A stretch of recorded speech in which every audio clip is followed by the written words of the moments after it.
Je, Trump na Magufuli ni viongozi wa damu moja kwa aina ya uongozi wao?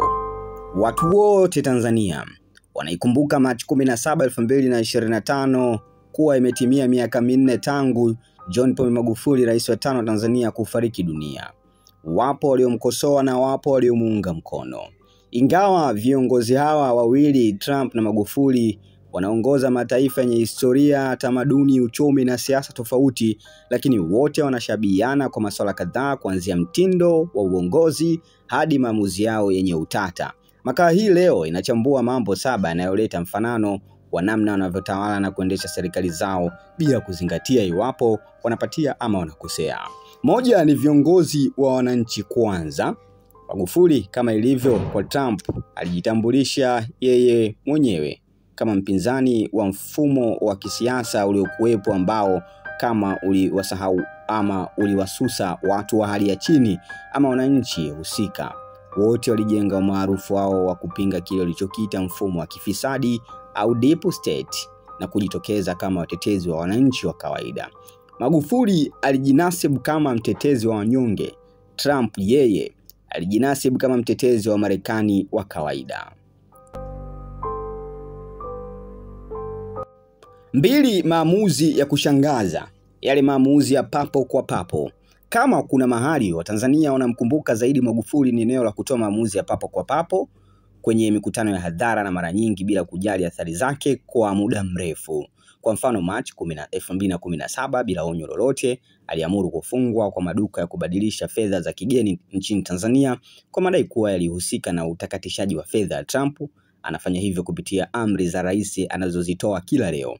Trump yeye mnamo Juni 2018 aliamua Marekani jitoe kwenye mkataba wa nyuklia wa Iran JCPOA licha ya upinzani mkubwa kutoka kwa washirika wa Marekani kama Ufaransa, Ujerumani na Uingereza. Kuna wakati inatajwa aina ya maamuzi yao yanaegemea kwenye kujijenga kwa sifa kadhaa kwa kadhaa. Ilionekana hivyo wakati wa Magufuli ambapo asilimia kubwa ya vyombo vya habari viliripoti na kumsifu yeye na mambo anayoyafanya, ikiwemo miradi mbalimbali. Wanamuunga mkono wakiwemo mawaziri na watumishi wa serikali walilazimika kuimba wimbo mmoja kumpa sifa zake. Inaonekana hivyo kwa Trump pia kwa sasa. 3 ni uongozi wa mkono wa chuma. Uongozi wa mkono wa chuma ndio authoritarian leadership style. Unahusu viongozi wanaoamini katika mawazo yao zaidi na ukionekana kuyapinga unajiweka matatani. Licha ya kuendesha nchi zilizo na mifumo tofauti ya utawala, wote wawili walituhumiwa kwa kutumia mbinu za kimabavu dhidi ya wapinzani wao. Kwa mfano, Trump ametoa amri ya kuwapa likizo wafanyakazi wote wa shirika la utangazaji maarufu Sauti ya Amerika VOA, linaloonekana kumpinga na kupinga mengi katika utawala wake. Magufuli alifanya hivyo ingawa hakuligusa shirika la utangazaji TBC, lakini alivionya kwa ukali vyombo vya habari vilivyokuwa vinamkosoa kwa wazi. Pengine ni kwa sababu TBC haikufanya chochote ambacho kingetafsiriwa na Magufuli kuwa ukosoaji.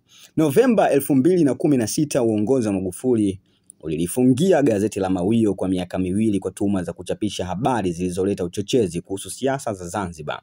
Mwaka huo 2016, wakati akitimiza mwaka 1 madarakani, alisisitiza na kuwaonya wamiliki wa vyombo vya habari kuwa kuna uhuru wa habari, lakini uhuru huo una mipaka. Na waambia wamiliki wa vyombo vya habari, be careful, chukueni tahadhari, watch it, angalieni kama mnafikiri mna freedom ya namna hiyo, not to be that extent, sio kwa kiwango hicho. Ilikuwa kauli tata iliyopokelewa kwa ukosoaji mkubwa ndani na nje ya nchi. Walimkosoa wakiona kama anavitisha ili asipingwe na kukosolewa. 4. Demokrasia ya ukakasi katika mikono yao. Marekani ni nchi mama kwenye demokrasia duniani. Kwa miaka mingi imekuwa mfano linapofika swala la demokrasia, lakini Trump alitikisa uhalali wa demokrasia ya Marekani baada ya kupinga matokeo yaliyompa ushindi Joe Biden katika uchaguzi wa mwaka 2020. Trump amekuwa akitumia mitandao kama Twitter, zamani sasa hivi X, zamani Twitter, kwa mtindo mkali wa kisiasa. Mfano ni ule mwaka 2020 aliposema kuwa uchaguzi wa Marekani ulikuwa umeibwa. Ilisababisha uharibifu mkubwa, lilokuwa tukio la ajabu. Kwa upande wa Magufuli, uchaguzi wa serikali za mitaa 2019 ulikuwa aina yake, ambapo wagombea wengi wa upinzani waliondolewa kama ilivyokuwa kwa uchaguzi mkuu wa 2020. Wanaokosoa wanaona Magufuli alikuwa tishio kwa demokrasia ya Tanzania, ambayo ilianza kuonekana kwenye ramani ya dunia kuwa yenye kupiga hatua. Namba 5 ni ushirikiano wa kimataifa. Ushirikiano wa kimataifa ndiyo ni ushirikiano wa kimataifa ambapo hapa kuna eneo wanalingana na kuna mahali wanatofautiana kiasi. Japo Magufuli hakupenda kufanya ziara nje ya nchi kuimarisha mahusiano, na ziara chache azifanya barani Afrika tu. Trump angalau anatoka, na asipotoka na wakilisha na watu wengine, unaonekana pia kupitia uwakilishi huo. Ukweli Magufuli, kama ilivyo kwa Trump, wanaonekana kuwa na tahadhari kubwa kuhusu mikataba ya kimataifa, wakiona kuwa mingi ilikuwa ya kinyonyaji kwa nchi zao.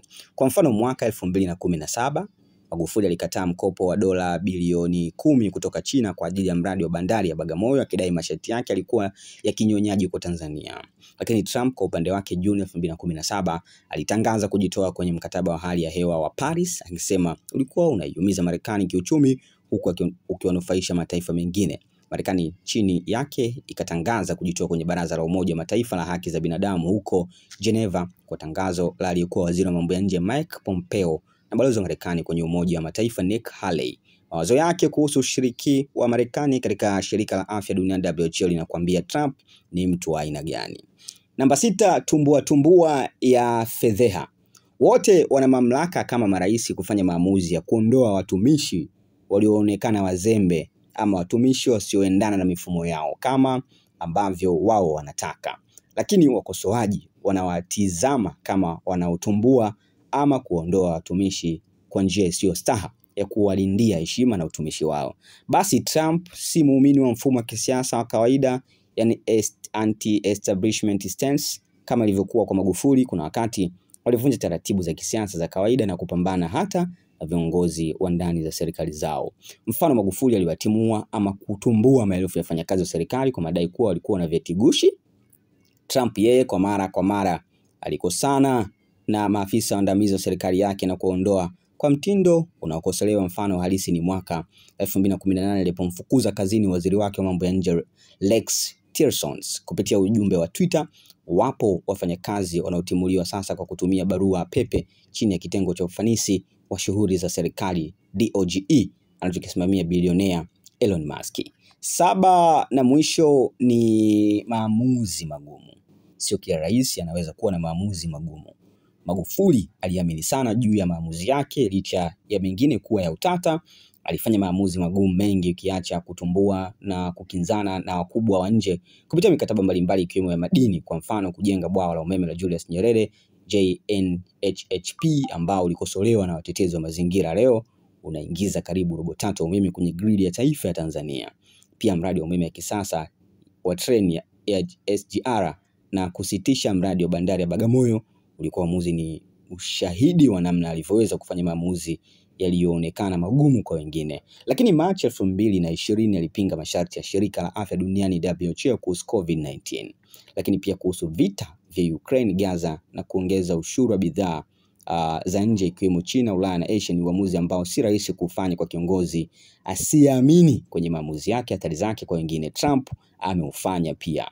Aidha, ushahidi mwingine ni Februari 17 yeye Trump alipokosoa hadharani mashirika makubwa ya kiusalama, lile la upelelezi FBI na la ujasusi la CIA, akidai kuwa taasisi hizo zilikuwa zinampinga kwa sababu ya ajenda zake mpya. Kwa hiyo utawala wa kiimla, upinzani dhidi ya mfumo wa kisiasa wa jadi na maamuzi yenye msimamo mkali yatabaki kuwa kama masuala mengi ya kukumbukwa kwa Magufuli. Historia itawahukumu Magufuli na Trump kwa namna tofauti, lakini jambo moja ni wazi, Magufuli kaacha alama ya kwenda tofauti na taratibu za kawaida zilizozoeleka, jambo ambalo Trump analipitia kwa hivi sasa. Ameacha alama isiyoweza kufutika katika siasa za Tanzania na Afrika, na Trump bila shaka ataacha alama hizo duniani kote. Basi hayo ndo leo tumekuletea.